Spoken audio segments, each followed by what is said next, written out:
Nasdem sengaja tunggu di depak Jokowi lewat reshuff. Pengamat, biar makin jadi pihak yang dizalimi.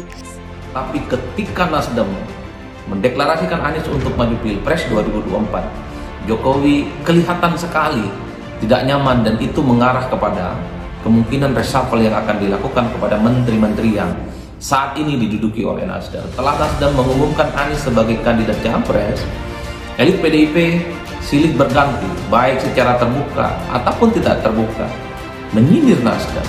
Ada dari PDIP, Golkar, Nasdem, kemudian PKB, PKB lalu kemudian P3 dan Hanura. Hanya Hanura yang tidak dapat bagian. Sementara menteri-menteri lain kan harusnya orang Jokowi sendiri. Tapi jangan lupa juga, politik akomodasi Presiden Jokowi juga terjadi.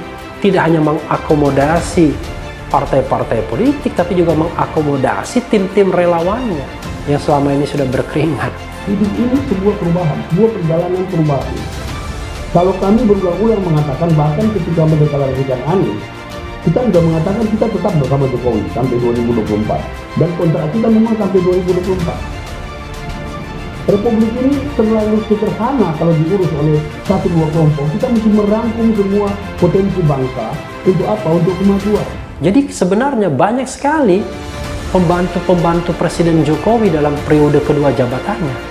Tapi kok kinerjanya merasa tidak efektif? Ya karena satu hal, Presiden Jokowi tidak mempraktekkan sistem presidensial atau presidensialisme.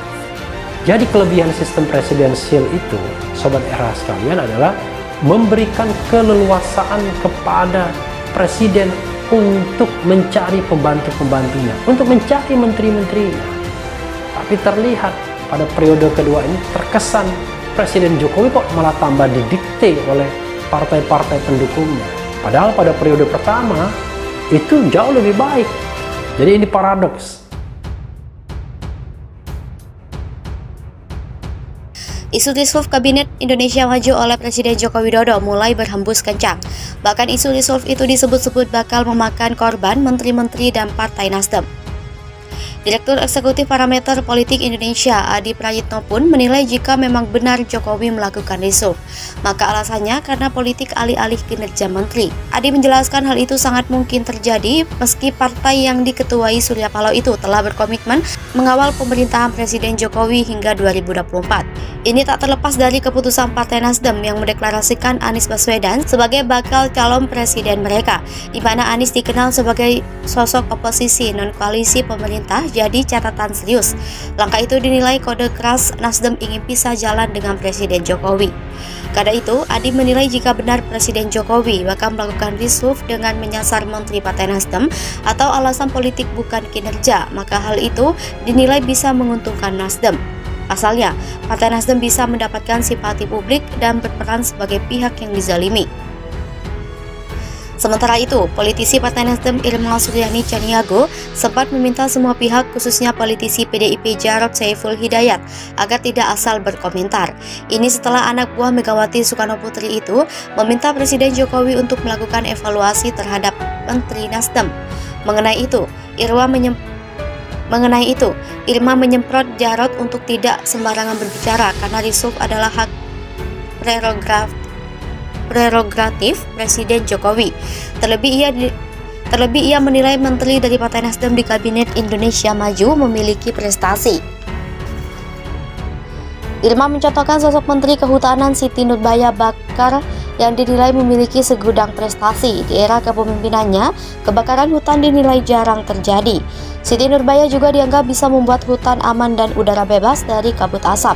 Itu masih ditambah dengan program penanaman mangrove yang masif dilakukan demi menjaga operasi. Belum lagi prestasi Siti dalam membagi hutan taman industri, hutan taman rakyat, serta hutan lindung yang dinilai tegas dan jelas. Siti Nurbaya juga dinilai tegas memberlakukan sanksi terhadap para pelanggar ketentuan pemerintah terkait penggunaan lahan dan lain sebagainya.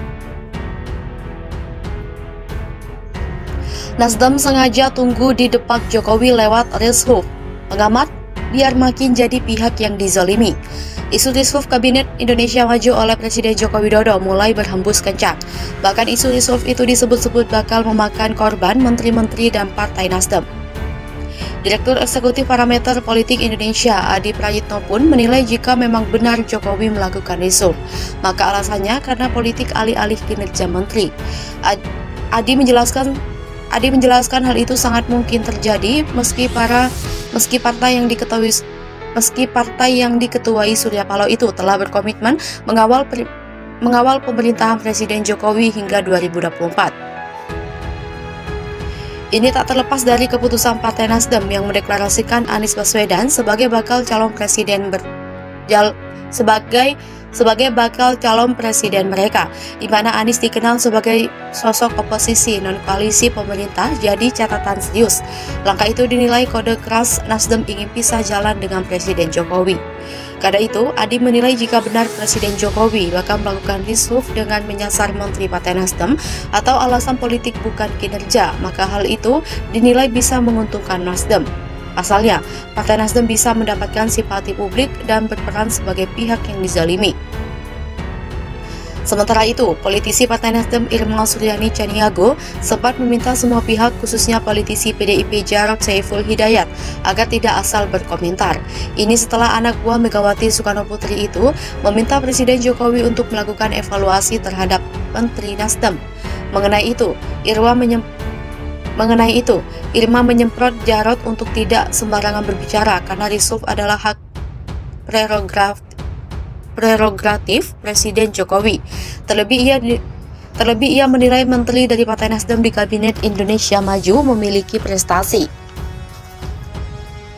Irma mencontohkan sosok Menteri Kehutanan Siti Nurbaya Bakar yang dinilai memiliki segudang prestasi. Di era kepemimpinannya, kebakaran hutan dinilai jarang terjadi. Siti Nurbaya juga dianggap bisa membuat hutan aman dan udara bebas dari kabut asap. Itu masih ditambah dengan program penanaman mangrove yang masif dilakukan demi menjaga operasi.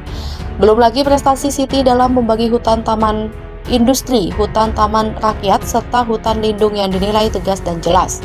Siti Nurbaya juga dinilai tegas memberlakukan sanksi terhadap para pelanggar ketentuan pemerintah terkait penggunaan lahan dan lain sebagainya. Kelima, isu reshuffle Kabinet Indonesia Maju oleh Presiden Joko Widodo mulai berhembus kencang. Bahkan isu reshuffle itu disebut-sebut bakal memakan korban menteri-menteri dan Partai Nasdem. Direktur Eksekutif Parameter Politik Indonesia, Adi Prayitno pun menilai jika memang benar Jokowi melakukan reshuffle, maka alasannya karena politik alih-alih kinerja menteri. Adi menjelaskan hal itu sangat mungkin terjadi meski partai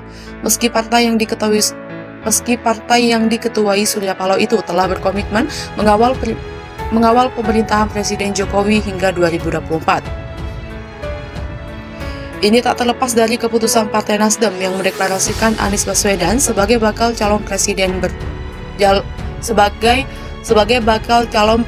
mereka, di mana Anies dikenal sebagai sosok oposisi non-koalisi pemerintah jadi catatan serius. Langkah itu dinilai kode keras Nasdem ingin pisah jalan dengan Presiden Jokowi.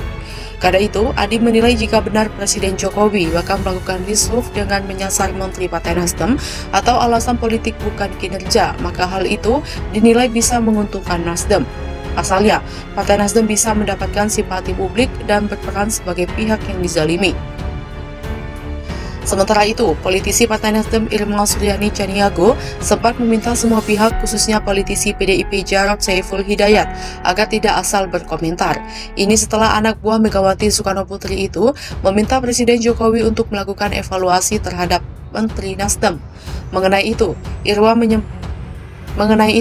Irma menyemprot Jarod untuk tidak sembarangan berbicara karena reshuffle adalah hak prerogatif Presiden Jokowi. Terlebih ia menilai menteri dari Partai Nasdem di Kabinet Indonesia Maju memiliki prestasi.